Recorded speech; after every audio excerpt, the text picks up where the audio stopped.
Alrighty, right. Let's draw some jungle. And we're going to learn some other things about plant life and vegetation on this video.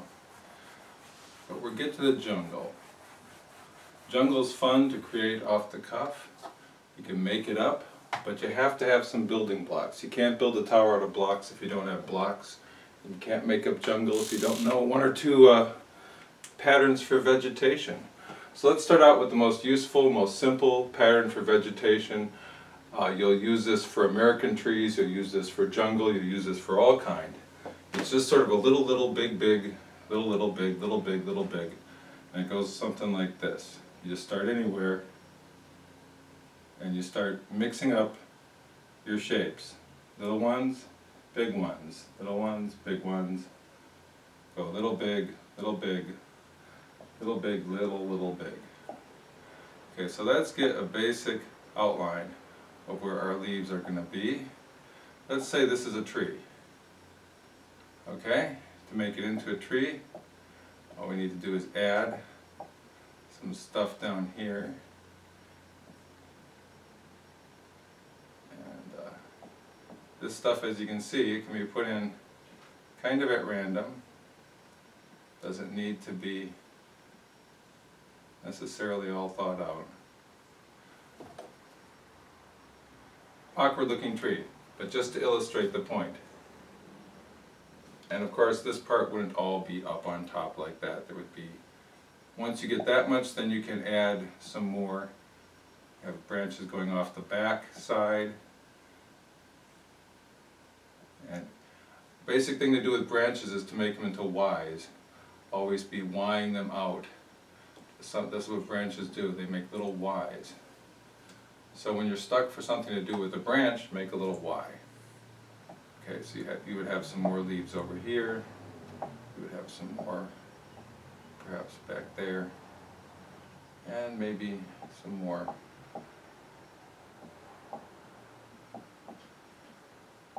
lower hanging leaves over there. Now, once we have this, we're going to subdivide it. We don't want it to just be flat. So which part is in front? Well, let's just make up a part for the front.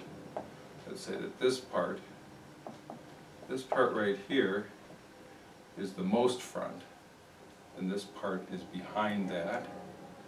Then how about we'll use this part for the next part, and that part is up here, crosses in front of that. This part is most forward, that part is most back.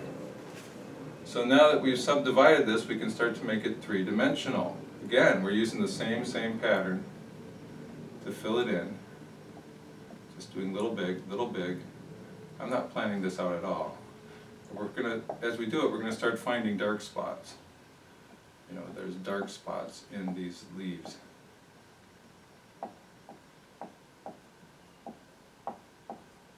So, as we subdivide it, we're going to find the dark and the light.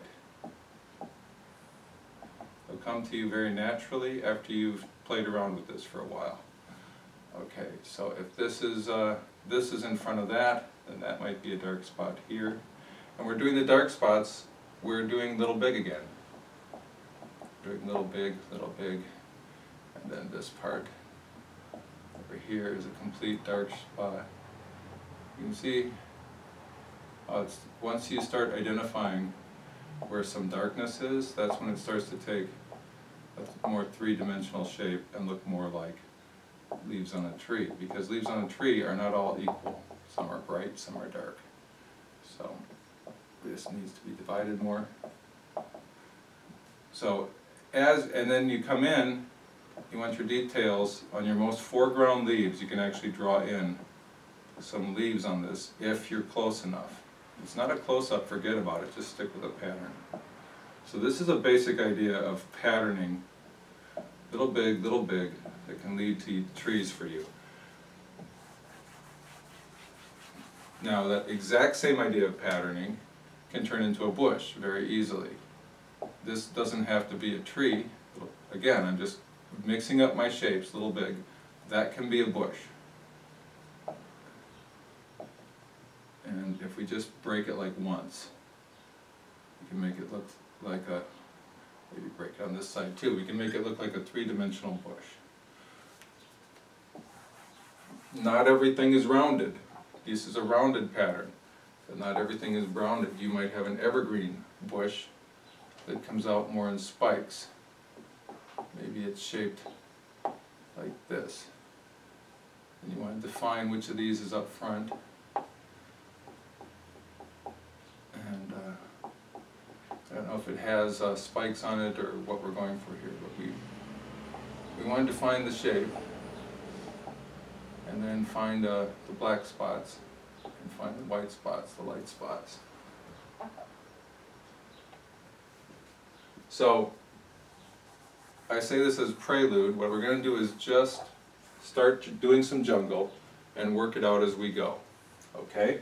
And it's hard for me to explain things out of context, so we're just going to work up some stuff, work it out as I go.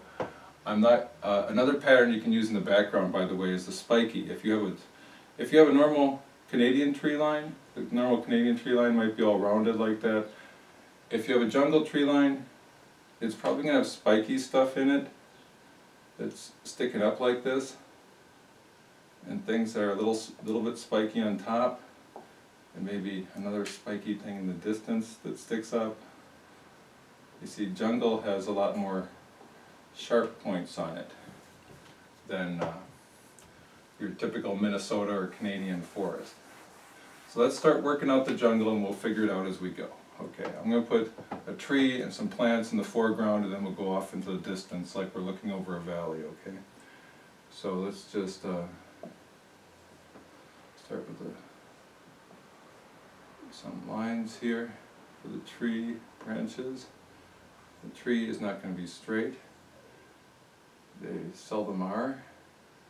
So let's, this is the main body over here. And the tree comes down like that. And goes up. Okay. So this is our basic tree shape. What we're going to do with this is we're going to start identifying where the leaves start. Okay, so we're going to make it's going to be jungle, so the leaves are going to be drooping more down than up. Okay? So when we make these clusters, we want them to droop a little bit. So let's put a cluster of leaves right here.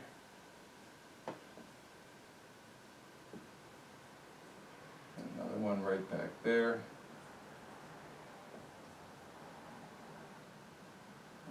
More leaves behind that. Now we'll put a cluster of leaves out here. Just start adding them where you think they might go. Remember that you don't have to draw one leaf. You're never going to draw one leaf. Everything in this picture is going to be drawn into groups, so you don't have to worry about drawing every little individual leaf. So we have leaves here. Because we're not going to see very much of the trunk. Okay, once we get up in here, it's going to be mostly leaves. And I'm just going to fill in a big shape here. This is where the background leaf is. The tree's dead on this side. It's broken off, and something happened. It got hit by lightning or something. Okay. So that part is dead. And we can break that off. Alright. Now the leaves go up, they continue up into here.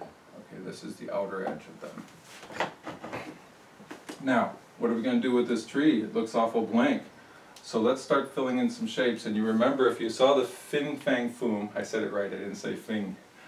If you saw the Fin Fang Foom video, you know how to use directional lines to show you that this is coming in that direction and that one's going in that direction. Okay? So this is something that works really good on a jungle tree. If you look at a Burn Hogarth tree, he loves to do this. So let's do a little Burn Hogarth jungle tree, okay? We're going to subdivide this, and we're going to start with our outer lines and continue them to logical places, okay? So if this is in front, then we can show that that's the high spot. Okay, see the high spot and how the bark moves away from the high spot. We're going to show directional lines in here. Now see, just because this is narrowing out, that doesn't mean we want to fill it from one side to the other. It's still okay to subdivide it and do more than one thing with it, because that looks more like a tree. Okay, so we got this big knot thing here. It's not there. Yes, it is there. Okay, so this, and let's just basically start showing some texture on this.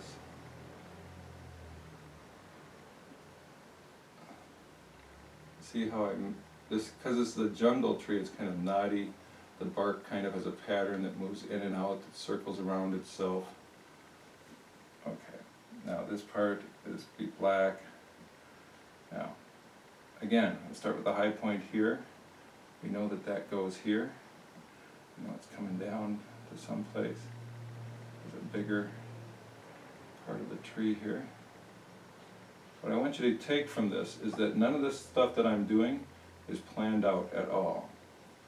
Okay, I want you to be able to start filling in just direction lines and texture and making something out of nothing. Okay? That's what we're trying to learn. Now, look how I'm with the direction, just by throwing these directional lines in there, I'm creating a three-dimensional shape here. Not a good one, because I don't have any planning in advance, but we'll see if we can make something acceptable out of it. This is a root coming down like that. So of course that goes like this, and that's it doesn't just have one shape, it has more than one shape. So, and this is coming off to the side like that.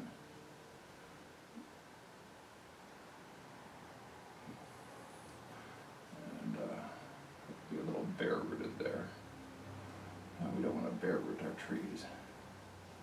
No.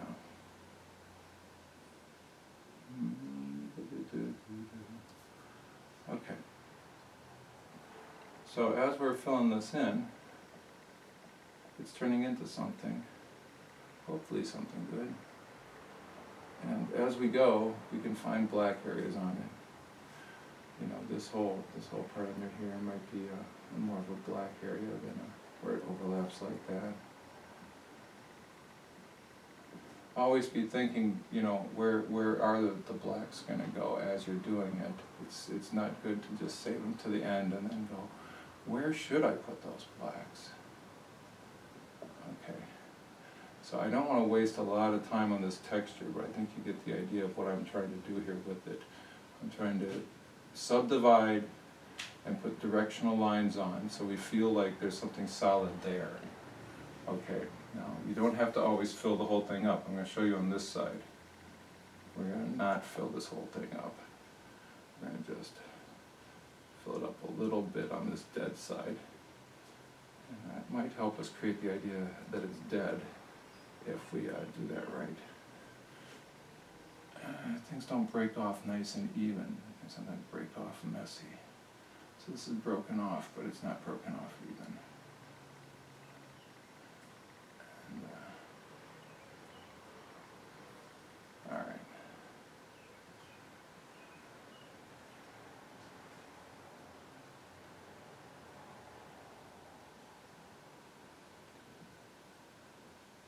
Let's see where we're going with that. Now you're going to come up to you got all these leaf clusters up here. What are we going to do with those? What we're going to do with those is we're going to take the logic of the shape that we've created, even though we used no logic in creating it.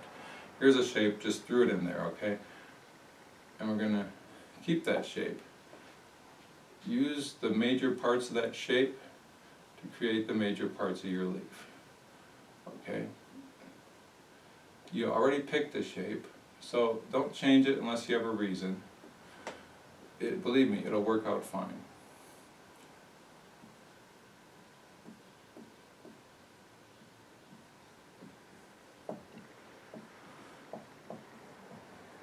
You start drawing in your leaf shapes. A leaf does not have to be symmetrical. It's good if it has a center line, it's good if it has, you know, some flaws in it. It can definitely, you know, be broken off on the end, like that. I mean, it doesn't have to. You can have little flanges on it, like some leaves do. If you want to, if it's a close-up of the leaf, you can draw a little of this in. Sometimes a leaf will curve up. Draw a little bit of the underside of it. But only draw leaves in your, if you're close to them. If you're not close to them, don't draw them. Okay? So we're going to take these and fill these in and draw leaves here. But I'm going to not try and fill that in, just because I'm just making an example here. Okay. Once we have that, we need some various things. Let's make some jungle that goes down here into the foreground, and then we'll make some faraway jungle over here. Okay, what do we want first? Nothing's more jungly than a nice big fat leaved plant. So let's do a little of this. Give them some center lines. Give them some flaws here.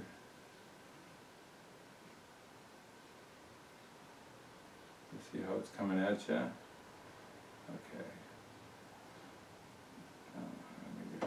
And it's coming out of the shadow, it's emerging from the shadow back there. And then once we have some basic leaves, we can put some more into the shadow. And let's do some of this. What is this? Oh, a little jungle plant. These are center lines. That's the center line that this little fern comes off on. And it can lay down, because the one's on this side. When you're sketching, you have to clean up some of this stuff. But we can do this, and we can do that. And then it folds over on one side, and has more on the other side. And we can put, you know, we'll just throw in a few cattails. I don't know, do they have cattails in the jungle? But just various things here in black growing out. This is somewhat on the other side of the hill, so that's why this is shadowed here. And maybe we'll put little Turok Son of Stone plant growing out of there. This is not a plant with leaves. This is a plant that is dead. It just sticks.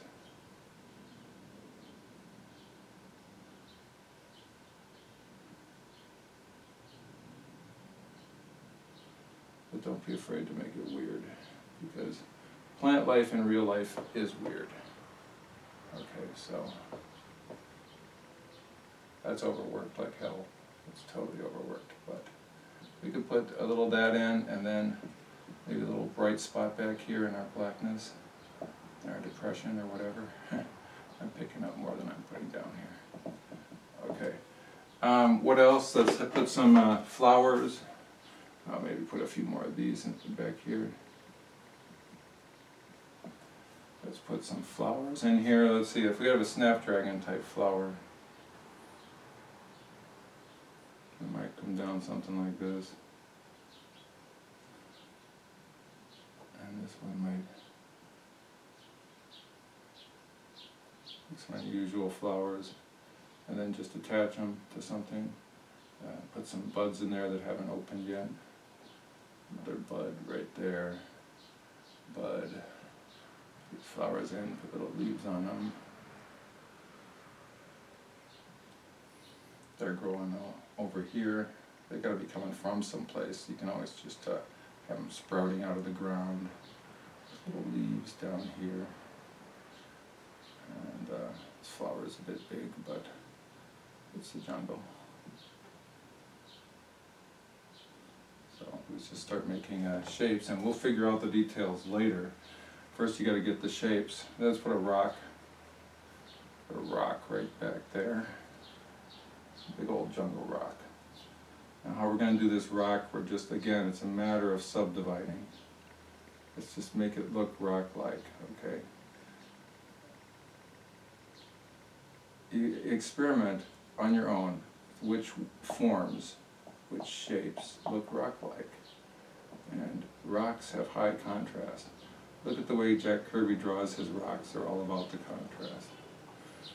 Okay, but a rock has sharp edges, so you can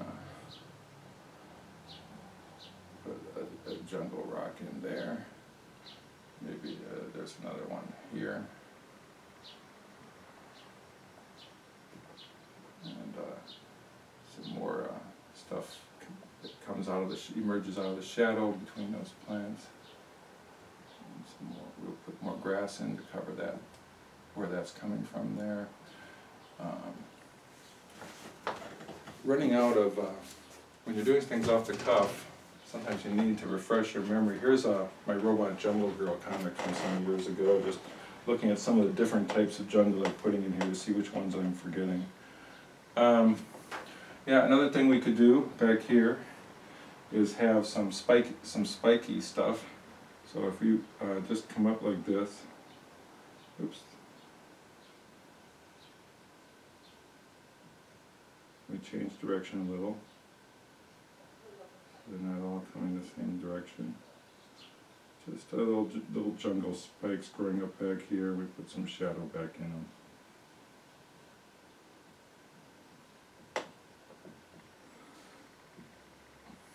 Okay, what else do we need in here? What else do they have in jungles? Oh, how about a dead stump? I got something here. Let's say that there was a tree here a long time ago, and now it's dead. Okay, now let's take some of that out. In the jungle, things get covered pretty quickly with stuff.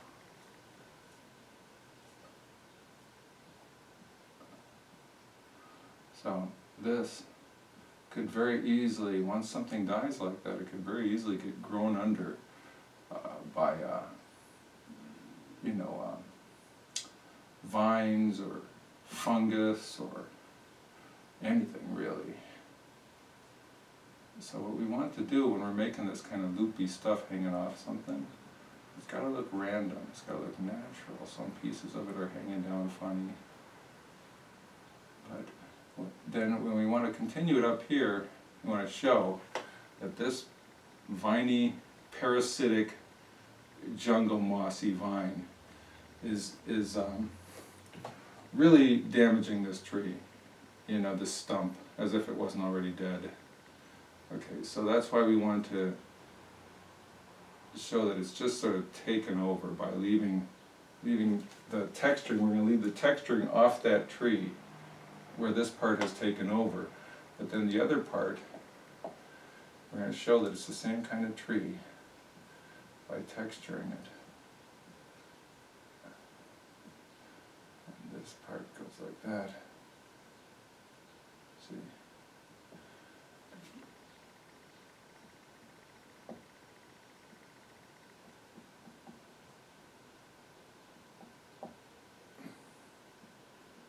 See, we continue some texturing through here, and that's what makes this viney stuff look so parasitic and awful, is the fact that it's completely obscuring that texturing that's supposed to be on the tree.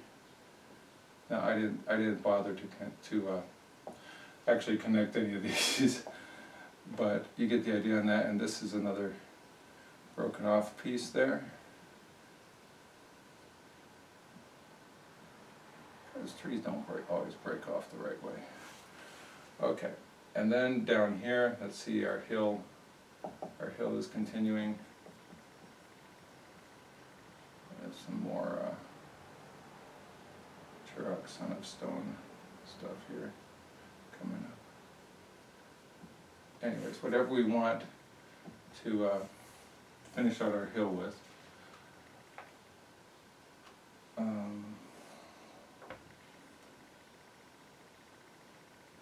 Yeah, let's fill some of this stuff in. You gotta find the spots where the plants are growing. Make some idiosyncratic big leaves, okay?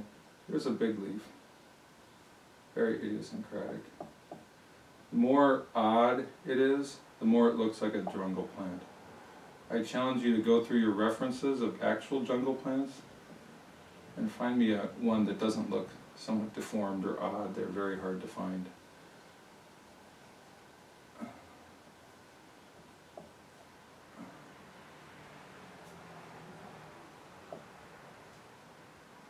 And you know, this is, we can show the bottom of that too. See the bottom of that underneath there? And see that this part comes down here, you might have a bottom to it. And there's some grass growing up here, growing into it.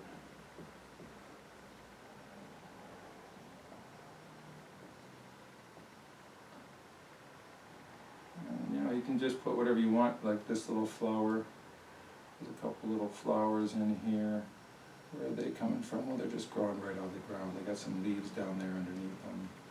And then there's some grass behind them. You know, the thing is, when you're doing jungle, you just got to keep filling in, and you can leave dead spaces. Like I can leave a dead space. You know, I can leave a dead space right here, and you can assume that this part down here is more grass because I've got the tip top of it there. And there's a white space right there. We can assume that that's grass though. Put a rock there. Again, rocks are just subdividing. Okay, so you get the idea for our little jungle hill here. So if we have another hill in the distance coming down, we're going to use our tiny, tiny jungle. Remember I was talking about the jungle pattern, okay, with the spiky? Now, we're going to do this tiny, and I'm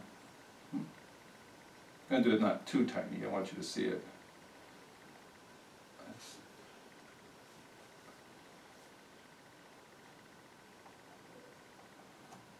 do some stuff like this. And then do a little tiny one. And this comes down like that. This comes down like that.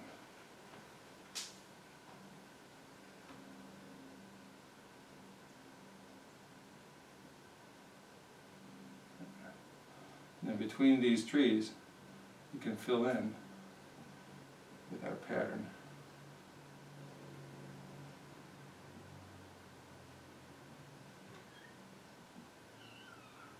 All right, and that's our little plateau off there in the distance. It's got that little pattern on it. And then if that's a plateau, then what we could do is take the edges of it and show that there's a drop off here. See how I'm coming to all the bumps. Now, all the bumps need to connect somewhere, but that doesn't mean you need to plan them. Okay. This is all going to be going down, but it doesn't all have to go down straight. Okay. And then, you know, when you're doing something like this, you want to do a little bit in the foreground and leave a space between the foreground and the background there.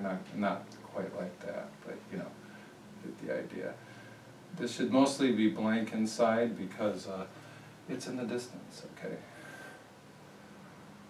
So then, you know, I didn't really show you much about how to do these leaves, but this is the idea. You get, you know, you can start with nothing and turn it into something, but you can't turn it into something until you start drawing it.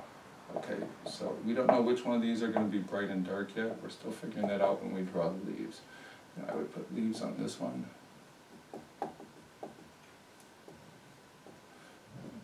And this one, but then this one back here, that I would make dark. Okay. Well, hopefully this is give you some beginning ideas for patterning your jungle.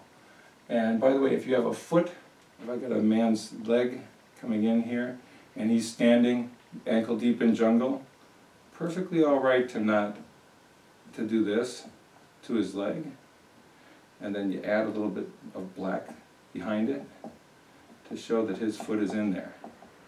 Okay? So you see, his foot is in there, but it's got that blackness behind it to show it depth. Okay? And it doesn't have to go, you know, like that, the way it doesn't have to fan out exactly like that. You can do it a lot more asymmetrical. You can have lines coming up from the different way, you know. But it's totally okay when you're drawing jungle to disappear somebody's foot into ankle-deep scrub or grass. Totally okay. I'm going to leave this here, and we'll get back to this when we do more backgrounds and incorporate it more into a scene. But I hope you picked up a little something from this. And I'll see you in the next video. Thanks. Oh, I miss Anya. I got to turn these things off by myself.